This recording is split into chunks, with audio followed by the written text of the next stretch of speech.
आपल्याला कदाचित माहितीच असेल की आपल्याला इथे का सगळ्यांना बोलवलेलं आहे, कारण आपल्या माध्यमातून जनतेशी बोलायचं आणि आपल्याशी देखील मला तेवढंच बोलायचं आहे.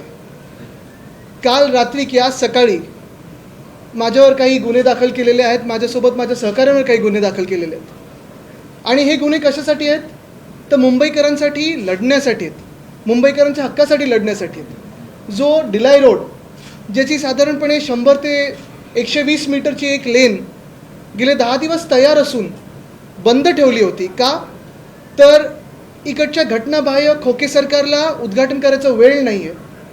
ती लेन बंद ठेवण्यात आल्यानंतर आपण पाहत असाल गेले अनेक वर्ष त्या डिलाई रोडच्या आजूबाजूच्या राहणाऱ्या रहिवाशांना आणि आजूबाजूला काम करणाऱ्या लोकांना, रोज जे आमच्या वरळीत येऊन काम करत असतात जे फ्लोटिंग पॉप्युलेशन, त्यांना अनेक वर्ष हा त्रास होता. पाठी लागून लागून आम्ही जेव्हा पहिली लेन तयार झाली तेव्हा हेच सांगितलं होतं की जर त्या दिवशी म्हणजे गणपती बाप्पाच्या पहिल्या दिवशी उद्घाटन केलं नाही तर आम्ही आमच्या गणपती बाप्पाची मिरवणूक नेऊच. आणि त्यावेळी एक पालकमंत्री धावत पळत आले आणि काहीतरी नारळ फोडून गेले. हे देखील तसंच होतं. काल जर आपण पाहिलं असेल तर परवा रात्री आम्ही जेव्हा गेलो तेव्हा तिथे काही बॅरिकेड होते, ते बरोबर आम्ही बाजूला रोल बाय केले कारण ते बॅरिकेडला टायर्स होते. ते बाजूला ढकलल्यानंतर आम्ही चालत गेलो पुढे, फोटो काढले आणि रस्ता खुला झाला हे आम्ही सांगितलं. पण हा रस्ता डिलाई रोडचा, ही दुसरी जी बाजू आहे ती साधारण 10-15 दिवसापासून तयार होती, रंगरंगोटी झालेली, लेन मार्किंग झालेले, लोड टेस्टिंगसाठी पण आम्ही थांबलो कारण BMCचे काही टेस्टिंग पॅरामीटर्स असतात. हे सगळं झाल्यानंतर आता उद्घाटन कधी करायचं, वेळ मिळत नाही म्हणून हे BMC थांबली होती आणि आम्ही काल परवाकडे अभिमानाने उद्घाटन केलेलं आहे. एक तुम्हाला सांगतो, जी काल माझ्यावर गुन्हे दाखल केलेत आज सकाळी, जी केस झालेली आहे, माझी ह्याला एकच साधी सोपी रिॲक्शन आहे की मुंबईकरांसाठी आणि महाराष्ट्रासाठी लढत असताना जर माझ्यावर असे गुन्हे दाखल होत असतील तर आज माझ्या आजोबांना अभिमान असता असे हे गुन्हे दाखल झालेले आहेत. कारण मुंबई आम्ही लुटू देणार नाही, महाराष्ट्र आम्ही झुकू देणार नाही. हे जे सरकार चाललं आहे आपल्याला माहिती आहे, हे बुलेट ट्रेनमधून येणारं जाणारं सरकार आहे. बुलेट ट्रेन झाल्या हे पलीकडे जाणारं सरकार आहे. जिथे वर्ल्ड कपची फायनल होईल तिथे सरकार जाऊन बसेल आता. पण मूळ मुद्दा हाच आहे की जे काही गुन्हे दाखल केलेले आहेत, अतिक्रमण वगैरे, मला वाटतं पहिले गुन्हे जे दाखल व्हायला पाहिजेत ते जे 2 पालकमंत्री आहेत, एक बिल्डर पालकमंत्री आहेत आणि एक दुसरीकडचे पालकमंत्री आहेत, जे BMCमध्ये जाऊन अतिक्रमण करून बसलेले आहेत, त्यांच्यावर गुन्हे का नाही दाखल झालेले आहेत. आणि जर गुन्ह्याचंच बोलायचं असेल तर जे प्रशासक आहेत, जे म्युन्सिपल कमिशनर आहेत, कदाचित मी ऐकतोय त्यांना बदलीकडून कुठे पलीकडे जायचं आहे, दिल्लीला जायचं आहे की कुठे प्रमोशनवर जायचं आहे. पण एकच महत्त्वाचा प्रश्न हाच राहतो की गेल्या 1 वर्षामध्ये जो त्यांचे भ्रष्टाचार आम्ही लोकांसमोर आणलेले आहेत, रस्त्याचा घोटाळा असेल, सॅनिटरी पॅड वेंडिंग मशीनचा घोटाळा असेल, तुमचं स्ट्रीट फर्निचरचा घोटाळा असेल, ब्युटिफिकेशनचा घोटाळा असेल, हे सगळे घोटाळे जे केलेले आहेत त्याच्यावर त्यांची सही आहे. अशा व्यक्तीला प्रमोशन मिळणार का आणि दुसऱ्या कुठच्या खात्यात घेतलं जाणार का, चौकशी का नाही झाली असून. पाहिलं असेल आपण जेव्हा कॉन्ट्रॅक्टर्सचा मी बोलत होतो रस्त्याचा, एक कॉन्ट्रॅक्टरनं त्यांना आता बाद करायला लागलेलं आहे. पण आमच्यावर रस्ता चांगला तयार झाल्यानंतर लोकांसाठी तुम्ही उघडत नाही म्हणून आम्ही जेव्हा तो उघडून देतो तेव्हा आमच्यावर गुन्हा दाखल होतो. पण त्या कॉन्ट्रॅक्टरवर अजून गुन्हा दाखल झाला नाही किंवा त्याचं ब्लॅकलिस्टिंग झालं नाही. हे कोणाचं सरकार आहे? बिल्डर आणि कॉन्ट्रॅक्टरचं सरकार आहे. दुसरी गोष्ट, सॅनिटरी पॅड वेंडिंग मशीन, आपल्याला माहिती आहे ते काम थांबलेलं आहे, पण तरी देखील कॉन्ट्रॅक्टरला ह्यांना पैसे द्यायचे आहेत. का तर 23,000चं मशीन हे 76,000 रुपयाला घेतात आणि तरी देखील अजून ब्लॅकलिस्टिंग होत नाही. स्ट्रीट फर्निचर, आम्ही हा घोटाळा आपल्यासमोर आल्यानंतर, राज्यपाल महोदयांसमोर आणल्यानंतर हे काम तरी देखील थांबलं आहे, पण अजूनही प्रयत्न चालू आहे की 22 कोटी त्या कॉन्ट्रॅक्टरला द्यायचे. म्हणजे गुन्हे जे सत्यमेव जयतेच्या सोबत उभे राहतात त्यांच्यावर दाखल केले जातात, पण सत्तामेव जयते किंवा कॉन्ट्रॅक्टरमेव जयते जे बोलतात त्यांच्यावर गुन्हे दाखल केले जात नाहीत. आणि म्हणूनच काल पण मी आपल्याला पाठवलं होतं, मी काल राज्यपाल महोदयांना पत्र लिहिलेलं आहे, त्याच्यात 5-6 महत्त्वाचे विषय मी घेतलेले आहेत. पण मला वाटतं त्या विषयांचा जो सार आहे तो एवढाच आहे की राज्यपाल महोदयांनी मुख्यमंत्री जे घटनाबाह्य आहेत, ज्यांचे आता थोडेच दिवस राहिलेले आहेत, 31 नंतर बाद होणार आहेत, त्यांना बोलून घ्यावं आणि थोडी समज द्यावी की राज्यात पण थोडं लक्ष द्यावं. नुसतं दरादरा फिरता, इतर राज्यांमध्ये तुम्ही प्रचार करायला जाता, घाणेरडं राजकारण व्यस्त असता, पण राज्यात थोडं लक्ष द्यावं. कारण 2-4 उदाहरणं तुमच्या समोर आणतो मी. पहिली गोष्ट म्हणजे आपल्याला माहिती आहे परवाकडेच नवी मुंबई मेट्रो ही सुरू झाली. पण ही कधी सुरू झाली? पत्रकार परिषदेतून मी 2-3दा विषय घेतल्यानंतर आणि एक ट्विट झाल्यानंतर कुठेही गाजावाजा न करता त्यांनी सुरू केली. पण 5 महिन्यापासून ही मेट्रो तयार होती, टेस्टिंग झालं, सगळं होतं, पण थांबली का होती? कारण उद्घाटनाची वेळ मिळत नाही. तसंच दुसरं आपल्याला आठवत असेल, अशाच पत्रकार परिषदेतून आपण BMC आणि BSCचे जे कामगार आहेत, कर्मचारी आहेत, त्यांचा दिवाळीचा बोनस दिला गेला नव्हता म्हणून असा विषय घेतल्यानंतर लगेच तातडीने बैठक बोलवली आणि त्यांना तो बोनस द्यावा लागला. MTHL Mumbai trans harbour link जेव्हा आमचं सरकार पडलं तेव्हा ही मुंबई ट्रान्स हार्बर लिंक पाडलं गेलं आमचं सरकार, तेव्हा ही साधारणपणे 85% पूर्ण होती. माझी माहिती अशी आहे की आता दाखवलं जातं की आता 95% रेडी आहे. म्हणजे तुम्ही विचार करा 2.5 वर्षात 85%. उद्धव साहेबांनी जानेवारी 2020 जो गर्डर लॉन्चिंग केलं होतं, प्रत्येक महिन्यात आपल्याच सोबत आम्ही जाऊन तिथे पाहणी करायचो, कुठे काही अडचण आहे का, काही अडथळे निर्माण झालेत का. 85% पूर्ण झाल्यानंतर देखील जी सप्टेंबर 2023ची डेडलाईन होती, नुसतं उद्घाटनाची तारीख ही डिसेंबर एंडची मिळाल्यामुळे आता दाखवलं की 5% काम हे बाकी आहे. कुठचं काम हे बाकी ठेवतात? ही सरकारी पद्धत असते. एखादं उद्घाटन करायचं नसेल तर सरकारी पद्धत अशी असते की रंगरंगोटीचं काम, दिवे न लावण्याचं काम हे बाकी ठेवतात, म्हणजे ज्या दिवशी तारीख मिळते लगेच 24 तासात तुम्ही ते सगळं करू शकता. मूळ मुद्दा हाच आहे की जसं मेट्रो नवी मुंबईची ही 5 महिने बंद ठेवली, उद्घाटनाची तारीख मिळाली नाही म्हणून. MTHL हे आता मला वाटतं डिसेंबरपर्यंत बंद ठेवतील आणि काम अपुरं दाखवतील का उद्घाटनाची तारीख लेट मिळाली म्हणून. जे सरकारी कर्मचारी त्यांचे दिवाळी बोनस काही ठिकाणी दिलेत, काही ठिकाणी नाही दिलेत. अजूनही अनेक खात्यातून मला मेसेज येत आहेत की आमचं दिवाळी बोनस मिळालं नाही आहे. मूळ मुद्दा हाच आहे की उद्घाटनं न करणं असेल, हे रस्ते असे बंद ठेवणं असेल, काही काही वेळा तर स्वतःच्या परिवारासाठी देखील अशी उदाहरणं आहेत, मुख्यमंत्र्यांच्या निकटवर्गीयांसाठी रस्ते बंद ठेवलेत का, तर सुरक्षेचं कारण दाखवून. हे कुठचं सरकार आहे? कोणाला न्याय मिळतो ह्याच्यात? कोणाची कामं होतात? तर फक्त आणि फक्त बिल्डर आणि कॉन्ट्रॅक्टरची कामं होतात. आणि म्हणून कालच मी राज्यपाल महोदयांना पत्र लिहून विनंती केलेली आहे की जे घटनाबाह्य मुख्यमंत्री त्यांचे आता 1-1.5 महिना राहिलेला आहे सरकारचा कार्यकाळचा, त्यांना बोलून समज द्यावी की जेवढे दिवस सरकार आहे तेवढे दिवस कामावर लक्ष द्यावं आणि काम करावं. मला वाटतं हे 2 महत्त्वाचे विषय आज आपल्यासमोर आणायचे होते मला.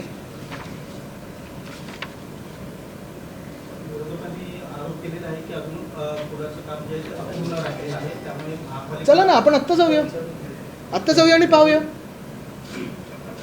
आत्ता त्यांनी सांगितलं 2 दिवसात खुले करतात. आम्ही सगळं बघा, प्रत्येक गोष्ट वेदांता फॉक्सकॉनपासून आत्तापर्यंत सगळे जे विषय घेतलेले आहेत ते अभ्यासपूर्व विषय घेतलेले आहेत. खोलाचा अभ्यास केलेला आहे. कुठेही एक खोके सरकार मला खोडू शकलेलं नाही आहे. आणि म्हणून तुम्हाला सांगतो की ज्या माझ्याच मतदारसंघात आहे, पहिलं तर गुन्हा दाखल करणं हा एवढी गमतीची गोष्ट झालेली आहे. कारण माझ्या मतदारसंघात असताना, मी स्थानिक आमदार असताना, तिथे पूल तिथे गेल्यानंतर माझं काही अधिकार नाही तिथे जाऊन पाहणी करण्याची किंवा तो रस्ते बाजूला करून उद्घाटन करण्याची.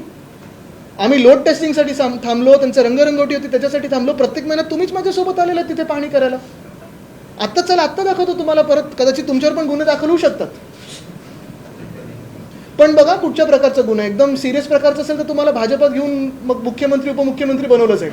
व्हीआयपींसाठी लोकांचे हाल होत आहे, मुख्यमंत्री प्रशासन चालवायला सक्षम नाही असं पण आपण म्हणताय. नक्कीच. नेमकं काय आपण पहा ह्याच्यात काय झालेलं आहे. गेले 1-1.5 वर्ष हे खोके सरकार बसल्यानंतर, हे घटनाबाह्य मुख्यमंत्र्यांनी खुर्ची हडप केल्यानंतर, अतिक्रमण केल्यानंतर, Vedanta Foxconn, medical device park, bulk drug park, Airbus Tata हे सगळे उद्योग तर गुजरातला पाठवले गेलेच.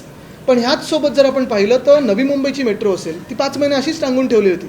लोकांचे हाल झाले का, तर ती मेट्रो तयार असून वापरू शकत नाही. आमचं डिलाय रोडचा पूल तसंच आहे. गोखले ब्रिज बनवून परत तुम्ही खोदलात, पहिलं तर पाडलात का, ह्याच्यावर 2 जे रिपोर्ट आहेत ते अजून पब्लिक झाले नाही आहेत. स्ट्रीट फर्निचरचा घोटाळा असेल, रस्त्याचा घोटाळा असेल, रस्ते मुंबईचं जर तुम्ही पाहिलं असेल एवढी भयानक परिस्थिती करून ठेवली आहे. सगळीकडे खोदकाम केलं आहे पण रस्ते कुठेही झाले नाहीत. हे 5च्या 5 कॉन्ट्रॅक्टर खरं बाद केले पाहिजेत आणि अधिकाऱ्यांपासून सगळे जेलमध्ये गेले पाहिजेत.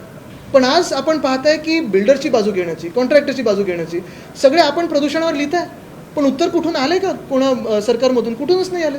आणि म्हणून मुख्यमंत्री तर अकार्यक्षम आहेतच, त्यांना नुसतं राजकारण जमतं, घाणेरडं राजकारण. पण महत्त्वाची गोष्ट हीच आहे की माझी हीच विनंती राहील की राज्यपाल महोदयांनी त्यांना बोलून समज द्यावी की थोडं कामावर लक्ष द्या. आता तुम्ही बघा, जसं हा रस्ता बंद ठेवला, मुख्यमंत्र्यांच्या परिवारासाठी तो रस्ता बंद ठेवला नव्हता. अजूनही तो कॉन्वॉय जाताना त्यांचा काही रस्ते बंद करतात. मग एका वेळी जे आम्हाला भाजपाने सांगितलेलं की आम्हाला लाल दिवे नको आहेत आणि VIP कल्चर नको आहे, हे मग कुठचं कल्चर आहे? काम अर्धवट होतं आणि काम अर्धवट राहिल्यामुळे प्रवाशांच्या आणि नागरिकांच्या जीवाला धोका निर्माण होऊ शकतो असं याच्यामध्ये. प्रवासी आणि नागरिकांच्या जीवाला धोका निर्माण होऊ शकतो. मग जे लोक ज्यांनी हिंदू सम्राट बाळासाहेब ठाकरे समृद्धी महामार्ग तिथे उद्घाटनाला होते, नंतर जे जीव गेलेत, मग गुन्हा कोणावर दाखल करायचा? MSRDC सर झालाय गुन्हा दाखल, मुख्यमंत्र्यांना झालाय गुन्हा दाखल. मुख्य गोष्ट हीच आहे की आपण पाहणी करताना, आणि आत्ता पण तुम्ही आत्ता सद्यस्थिती जाऊन पहा, पूर्ण काम झालेलं आहे, एक सुद्धा काम बाकी नाही. जसं मी सांगितलं की पूर्ण अभ्यास करून आम्ही हे काम करत असतो. आता कुठेतरी जाऊन कोणीतरी PMCचा खड्डा खोदून आलं तर मला माहीत नाही, पण हां, कधी कधी जसं मी तुम्हाला परत एकदा सांगतो, MTHLचं काम जे आहे ते तुम्हाला अपुरं दाखवतील मुंबई ट्रान्स हार्बर लिंकचं, कारण उद्घाटनाची तारीख डिसेंबर मिळाली, तर सांगतील लेन मार्किंग नाही झालं आहे, लोड टेस्टिंग बाकी आहे.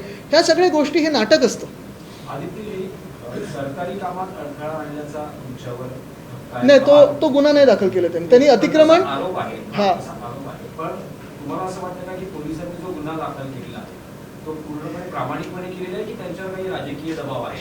तुम्हाला तर दोन गोष्टी याच्यात. हां, नंबर एक. आणि दुसरं, हा जो गुन्हा दाखल झालेला आहे त्याला तुम्ही कायदेशीर दृष्ट्या फेस करणार आहात की पक्ष म्हणून काही आंदोलन होणार? ह्याच्यात पहिली गोष्ट जी आपण सांगितलं ना, अडथळा. ॲक्च्युली जो अडथळा निर्माण होतोय तो ह्या घटनाबाहेर सरकारकडून होतं. सरकारी कामं जी आहेत ती आपण पाहताय चालू असतात. MTHLचं उद्घाटन न होणार का, तर क्रेडिट पाहिजे. डिलाय रोडचं उद्घाटन न होणार का, तर क्रेडिट पाहिजे. नवी मुंबई मेट्रो का, तर क्रेडिट पाहिजे. काल परवाकडेच काही अधिकारी ज्यांनी नवी मुंबईच्या मेट्रोवर खूप काम केलं त्यांच्याशी मी फोन करून त्यांचं अभिनंदन केलं की आता झाली सुरू. तर त्यांनी मला हेच सांगितलं की आदित्यजी, तुमच्या ट्विटमुळे हे सुरू झालेलं आहे, तर अडथळा मी खरं दूर केला आहे, तर तो गुन्हा असेल तर चांगलं आहे. दुसरी गोष्ट म्हणजे जे केसला आता लढायचं आहे, मी तर सांगतो, परत एकदा सांगतो की अशा जर केसेस माझ्या महाराष्ट्रासाठी लढण्यावर, मुंबईसाठी लढण्यासाठी होत असतील तर आज माझ्या आजोबांना अभिमान असता. आणि जर मला ह्याच कारणासाठी फासावर जरी लटकवायचं असेल तरी लटवा, पण मी महाराष्ट्राला झुकू देणार नाही आणि मुंबईला लुटू देणार नाही. मला वाटतं काल परवापर्यंत आपण जर पाहिलं असेल तर जे आतून मला कळतं की ही केस टाकायची नव्हती, कारण केस बनतच नाही. कुठेही हानी झाली नाही, कुठे नुकसान झालं नाही, 1 रुपयाचं कोणाचं नुकसान झालं नाही. पण दबाव एवढा होता की काही CMO मधल्या जवळच्या नातेवाईकांनी असेल, लोकांनी असेल, फोन करून सांगितलं की केस टाकली नाही तर बदली करू. ठीक आहे, मला त्या अधिकाऱ्यांबद्दल सहानुभूती आहे, पण निश्चितपणे कुठेही सुडाचं राजकारण न करता जे आमचं सरकार येणार आहे, जे भ्रष्टाचारी आहेत त्यांना जेलमध्ये टाकल्याशिवाय मी राहणार नाही. आणि हे आम्ही सतत बोलतो म्हणून त्यांच्या मनात एवढी भीती बसली आहे. 2 फॉरेन ट्रिप त्यांना रद्द करायला लागले, 1 मेट्रोचं उद्घाटन करायला लागलं, बोनस द्यायला लागला. ट्विटचा इम्पॅक्ट आहे. आपले काही पदाधिकारी आज नामदर्शी मार्ग स्टेशनला पोहोचले आहेत, तर पक्ष म्हणून काही आंदोलन होणार? मला बोलवायचं, चला मीच येतो, आपण सोबत जाऊया. जर मुंबईकरांसाठी लढत असू, महाराष्ट्रासाठी लढत असू, तर गुन्हा काय त्याच्यात? आणि लोकांच्या हिताचं काहीतरी करत असू, कोणाचं नुकसान न होता, तर मग गुन्हा काय? मेट्रो कारशेडचं काम आदित्य ठाकरेंमुळे रखडल्याने 10,000 कोटी सर्वसामान्यांचे नुकसान झालं असं प्रतिक्रिया इथे आहे विरोधकांना. कोणाकडून? मनीषा गांधी असं बोलतायत. काय ज्यांना विषय माहिती नाही त्याच्यात उत्तर देऊ नको. कोस्टल रोड प्रकल्प देखील आहे, डिसेंबरपर्यंत पूर्ण होईल अशी तुम्हाला सांगतो, ह्याच्यात टाईमलाईन अशी होती, कारण तुम्हाला आठवत असेल माझी पद्धत अशी होती, प्रत्येक आठवड्यात आम्ही MMRDAच्या ऑफिसमध्ये बसायचो आणि रिव्ह्यू घ्यायचो. पालकमंत्री म्हणून माझा तो अधिकार होता. त्याच्यात सगळे स्थानिक आमदार, खासदार, नगरसेवक, अधिकारी आणि सगळी जी यंत्रणा असायची ती असायची. त्याच्यात प्रत्येक आठवड्यात कुठे काय अडथळे निर्माण होतात का, दूर कसे करायचे, हे आम्ही सगळ्यांसमोर चर्चा करायचो. आपण पण असायच्यात. आणि प्रत्येक महिन्यात आम्ही व्हिजिट करायचो. कोस्टल रोडचं काम डिसेंबर 2023पर्यंत पूर्ण होणार होतं. ह्यांनी डिझाईन बदलून एस्केलेशन करून घेतलं. का केलं हे आपल्याला माहिती असेल, पण ते झाल्यानंतर आता मला वाटतं कोस्टल रोडचं काम पण पुढे गेलेलं आहे. वरळी शिवडी कनेक्टर हे ऑक्टोबरपर्यंत पूर्ण काम होणार होतं, ऑक्टोबर 2023, आणि सगळ्यात आधी होणार होतं MTHL सप्टेंबर 2023. पण कुठे ना कुठेतरी स्वतःचे होर्डिंग्स लावायचे, मोठे फोटो लावायचे, 25 फुटाचे कटआउट लावायचे. ह्या कामात व्यस्त असताना प्रिंटिंग झालं नसेल किंवा कॉन्ट्रॅक्टर्सचं प्रिंटिंग झालं नसेल पुरेसं, म्हणून ते रखडलं असेल. केल्यानंतर जे आहे, तुम्ही आता उल्लेख केला की अनेक कामे पूर्ण झालेली आहेत. तुम्ही मंत्र्यांसंदर्भात ट्विट केलं, त्यांचे दौरे रद्द झाले, BMCच्या कर्मचाऱ्यांना बोनस मिळालं. अनेकदा तुमच्या पक्षाकडून सांगण्यात येतं की डेडलाईन सरकारबद्दल दिली जाते, सरकार पडणार. अशाच प्रकारचा ट्विट तुम्ही देखील पुन्हा करणार आहेत का? कारण की तुमच्या ट्विटचा पायगुण म्हणा किंवा काय कामे पूर्ण होतात. चला टचवूड. पण पुन्हा लिहिणार नाही त्याच्यात. नाही, ह्याच्यात एक आहे, आपण पाहिलं असेल, जे आम्ही आत्ता लढाई लढत आहोत ती सुप्रीम कोर्टाकडून आता ट्रायब्युनलकडे आलेत. अध्यक्ष महोदय त्याचे ट्रायब्युनलचे अध्यक्ष म्हणून काम करतात. आणि हीच अपेक्षा आहे की जर कायद्याप्रमाणे केले आणि संविधानाप्रमाणे केले तर 40 गद्दार हे बाद होणार म्हणजे होणारच, आणि हे सरकार पडायला पाहिजे. कदाचित ते निर्णय त्यांच्या आता मनाप्रमाणे देऊ शकतात, राजकारणाप्रमाणे देतात की संविधानाप्रमाणे देतात.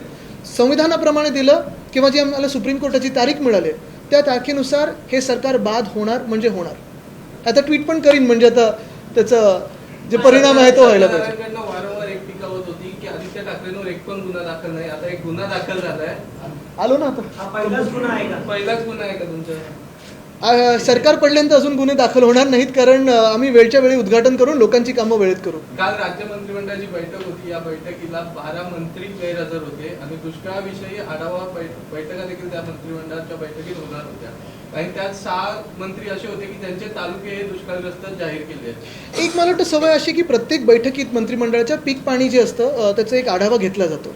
आणि ह्याच्यात आपण पाहिलं असेल की काल जसं मंत्रिमंडळासाठी या लोकांना वेळ नव्हता, तसंच मराठा आरक्षणाची जी महत्त्वाची बैठक होती त्याच्यात एक उपमुख्यमंत्रीच नव्हते, ते बाहेरगावी होते.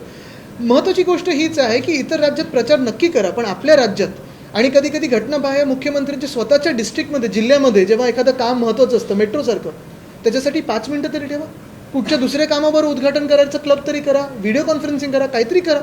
पण लोकांना कशाला अडचणी निर्माण करतात? आणि ज्याच्यासाठी तुम्ही हे सरकार काबीज केलं आहे, 50 खोके देऊन आमचं सरकार पाडलं आणि जे हडप केलं तुम्ही सरकार आणि मंत्रालय, तिथे बसून कामं तरी करा. राज्यात सध्या ओबीसी आरक्षण आणि मराठा आरक्षणावरून कुठेतरी 2 समाज एकत्र उभे ठाकलेत अशा पद्धतीची परिस्थिती आहे. एकीकडे भुजबळ वक्तव्य करतायत, दुसरीकडे जरांगे पाटील. काय करतात? नाही, मला वाटतं ह्याच्यात मी आत्ता जाणार नाही, कारण तो विषय खोल आणि महत्त्वाचा आहे. त्याच्यावर वेगळी एक पत्रकार परिषद घेणं गरजेचं आहे. पण आजचा जो विषय आहे तो मी ह्यापुरतंच ठेवतो, कारण जसं मी सांगितलं ना, की पुन्हा एकदा सांगेन की मुंबईकरांसाठी लढताना, महाराष्ट्रासाठी लढताना जर गुन्हा होत असेल तर मला अभिमान आणि माझ्या आजोबांना देखील अभिमान असतो. प्रत्येक